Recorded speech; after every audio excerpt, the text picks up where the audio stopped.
So Kiwrious, I'm here. We are here to introduce you to Kiwrious. But before we start, we'd like to introduce you to Jack. Okay, so Jack is your typical 14-year-old student. He goes to a rural school in New Zealand. He lives in the far north and likes school, really loves his rugby. And right now his focus is his vegetable garden. So as you can see, he's trying to grow tomatoes, and he believes that the sunlight, maybe the water, may affect those tomatoes. So he's just, that's what he's up to at this time. But really, what does science mean to Jack? Well, he quite enjoyed it at primary because he got to make volcanoes.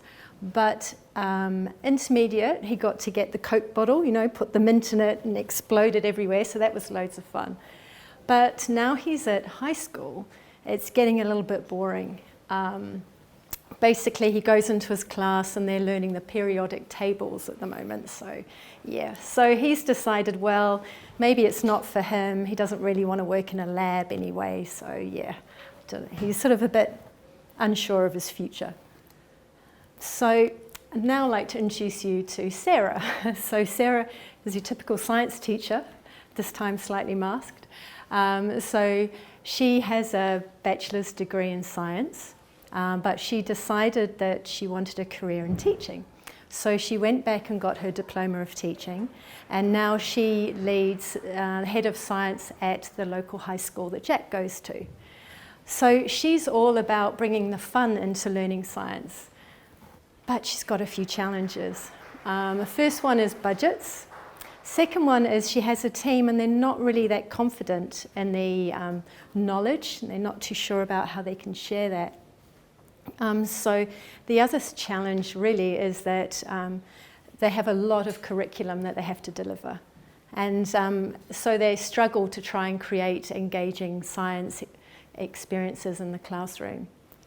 So at Kiwrious, we spent a lot of time talking to our customers, and to your point.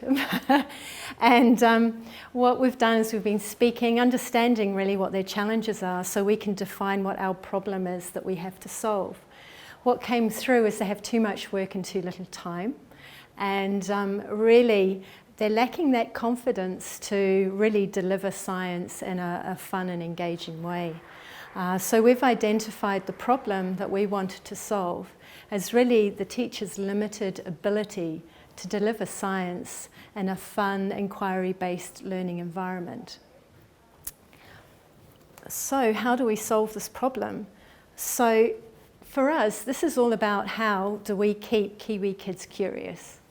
We basically have identified through talking to the teachers, to Sarah and Jack, that kids are becoming disengaged around the sort of 10 to 14 years of age, and this is even worse in the lower socioeconomic areas of New Zealand. So what we're looking to do is engage kids like Jack and provide tools for the teachers, and basically create children that are scientifically literate. Our whole goal is so that when Jack grows up, he asks questions about climate change. He's engaged in understanding whether the air quality is okay. So that's our goal here at Kiwrious. So behind Kiwrious, we've actually got a bit of a team. There's quite a few there, but Kiwrious was started by Suranga and is supported by the Augmented Human Lab team, which is at the Bioengineering Institute. So that's in Auckland University, and we've colluded with the Faculty of Education and Social Work. So we've combined to sort of the education with all the design and the tech. And what I'm going to do now is explain to you what Kiwrious is. But essentially our whole goal and our social goal is to really get a curious sensor in the hands of every Kiwi kid. We want them to understand the world around them, to see the unseen, and to create really a fun solution allowing that interactive and collaborative inquiry-based learning. So how do we do that? Right, there's actually three components to the Kiwrious science experience. The first is a suite of sensors. So They all have different shapes, they're quite good fun, and they measure different things.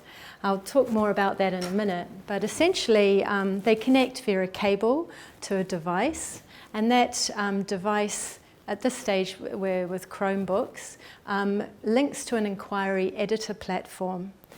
On that inquiry editor platform, it takes the phenomena that they've picked up, the measurement of light or smells, and the students can create an experiment, so they can capture those measurements. They can do that with their peers, they can do it with their teachers, and then they can share and collaborate and comment on each other's postings. So the third part there is the resources for the teachers. So we're very aware that the standard of curriculum that has to be taught is level 4 and 5 for science. And so we've developed resources and support for the teachers so that they can then use the sensors in class. So as I mentioned, we've got 8 different sensors. This is the air quality one, which measures volatile organic compounds. Didn't actually know what a VOC was until I joined. So we've got temperature, we can measure colour, humidity, air quality and heart rate. And I have a question for you. If you had the air quality one, what would you actually measure? Come on. Well, there's nothing to measure. What smells? Yeah, pollution. So looking for smells. And the reason I ask is because we have these great kids that we've been trialling it with, right? So you can imagine what young boys decide to smell. Okay, so this is a screenshot of the different experiments. BO is a popular one, deodorants, but also to dinner. So there's bacon, there's some of the flowers in the school grounds. So you can see each one of these squares is a posting. Some of them have created slime and they're measuring the conductivity of it. So we can see from our user testing that we've got people, these kids are really into it, creating mess preferably. So really we talked about product market fit is a big thing. So when we actually have got our solution together, we obviously compared ourselves against other products in the marketplace. And we do feel that our solution does meet the needs of our customers. We have plug-and-play sensors. We have a collaborative online platform. And obviously the teacher support. So it makes us quite unique in the marketplace. So I will hand over the microphone, do the shift change.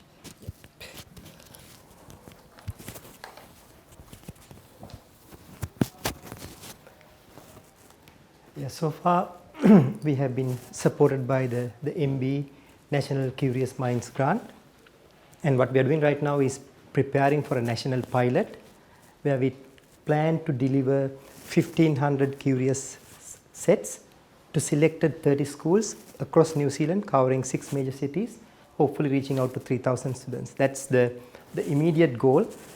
And in the coming years, the plan is to do a wider reach to entire New Zealand and hopefully expanded out of New Zealand. And we want to be the platform to support kids for interesting and engaging scientific inquiries. Just like how Scratch platform became the platform for computational thinking, we think we will be the platform to support engaging scientific inquiry. For so far, what we have done is, with number of iterations, close to 200 students and 8 teachers, we have discovered something that fulfilled their expectations. And with current version of Kiwrious, we believe kids like Jack will feel confident in using science tools and understand how he can grow bigger tomatoes. Because we believe kids need to appreciate the science process and able to make sense of the world around them.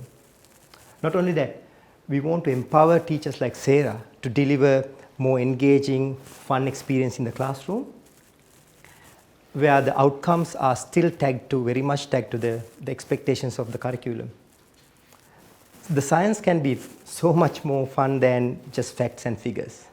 And by making it fun and engaging, we can make sure that kids kids stay curious. So you have seen what we have done so far. I personally believe there's a lot we could do, especially increasing the engagement, the fun, leveraging on AR, VR aspect. And that is why when we built these sensors, we thought about it. Each sensor has a unique shape and a color and comes with a marker.